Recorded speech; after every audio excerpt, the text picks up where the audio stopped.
Sa loob ng higit 4 na dekada, naging saksi ang bahay na ito sa Barangay Payatas sa mahalagang yugto ng buhay ni Welanie.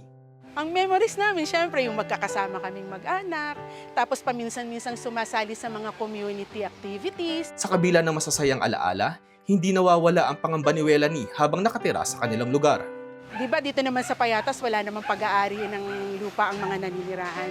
Sabi nga nila, mga professional squatters, di ba? Natatakot kami na any moment, biglang may darating at bigla kaming paalisin. Hindi naman kasi sapat pag private school teacher ka eh.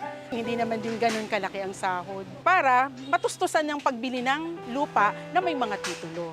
Ang good news, tinuldukan na ng city government ang agam-agam ni Welanie. Hindi na siya mapapaalis sa lupang naging bahagi na ng kanyang buhay. At ang dating inaasam lamang niya, ipagkakaloob na ng lokal na pamahalaan.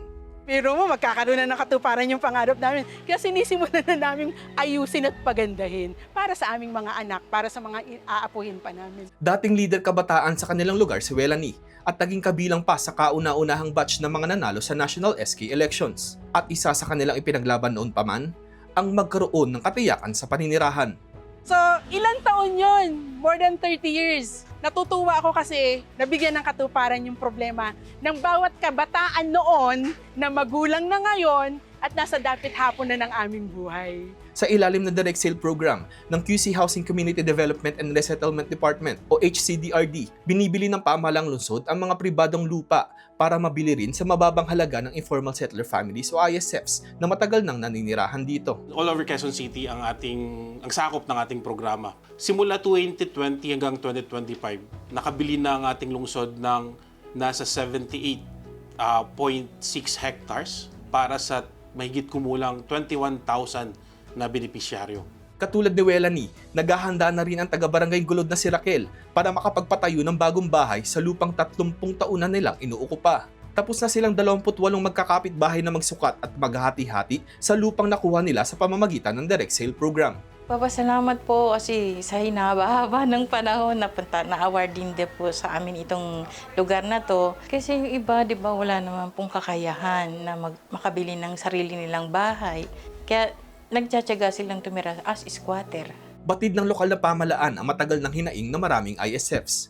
Kaya hindi tumitigil ang QCLGU na maghanap ng landowners na handang magbenta ng kanilang lupa na inuukupa ng ISF sa mababang halaga. Binibili po natin ng 5,000 pesos per square meter pero ang zonal value po ay nasa 15,000, 18,000 to 20,000 pesos per square meter. Usually, ang ating mga sukat ay nasa 30 square meters. Ang requirements talagang pinakamabigat namin na hinihingi, dapat ikaw ay isang actual occupants. Ikaw mismo ang naninirahan dun sa property kung saan binili ng city government. At para hindi maabuso ang direct sale program dahil mura lang ang lupa, Hindi po nila pwedeng ibenta for the certain period na nilalagay ng city government.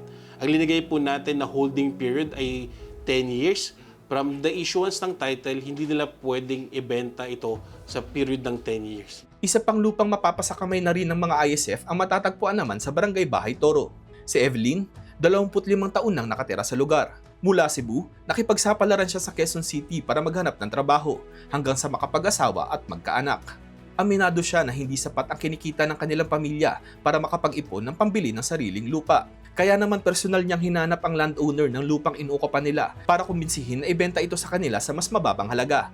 At sa tulong ng pamahalang lungsod, nagbunga ang kanyang pagtsatsaga. Dasal ako ng dasal, sige ang Quiapo ko. Umiyak talaga ako kasi sabi ko, panay lang salita ko, this is it. Kada achievement, sir, sobrang umiyak ako. Kasi dito hindi madaling tumira sa ganito. Hindi madali. Ngayon, naghihintay na lang si Evelyn at 20 pa niyang kapitbahay sa nalalapit na deed of sale signing sa pagitan ng QCLGU at ng private landowner. Dahil nga po nakita nila kung papaano po ang programa at nililiwanagan na po ang ating other private landowners na yung lupang binili namin ay ina-award din namin or binibenta din namin dun sa mga beneficiaryo po natin. So ngayon po maraming lumalapit para ipasok ang kanilang lupa sa programang direct sale ng ating lungsod. Bahagi ang direct sale program ng shelter plan na nabuo sa unang termino ni Mayor Joy Belmonte. Nagta-target tayo ng at least 10,000 families per term or nasa 3,300 per year. Sa pangalawang termino ni Mayor, nasa 21,000 na tayo. So, nalagpasan natin yung talagang initial target natin. Patunay ito ng dedikasyon ng QC-LGU na mabigyan ng dignidad at katiyakan sa paninirahan ang ISFs sa lungsod. Ang assurance po natin sa ating mga Q-citizens, patuloy po ang ating lungsod na itutuloy ang programang ito at pagtulungan natin na makumbinse ang mga private landowners para po maibenta na sa city government yung lupa at ma-assure din natin yung mga private landowners na hindi naman ito pagkakakitaan ng ating lungsod. Nagpapasalamat ako ng sobra doon sa programa ng City Hall. Kasi kung wala naman siyang ganyan, din na programa, hindi din kami i-accommodate, hindi din kami papansinin kasi kung saan kukuha ng pondo para kay may-ari. Sa mga katulad ko na nangarap minsan na magkaroon ng sariling lupa, huwag kayong mawala ng pag-asa.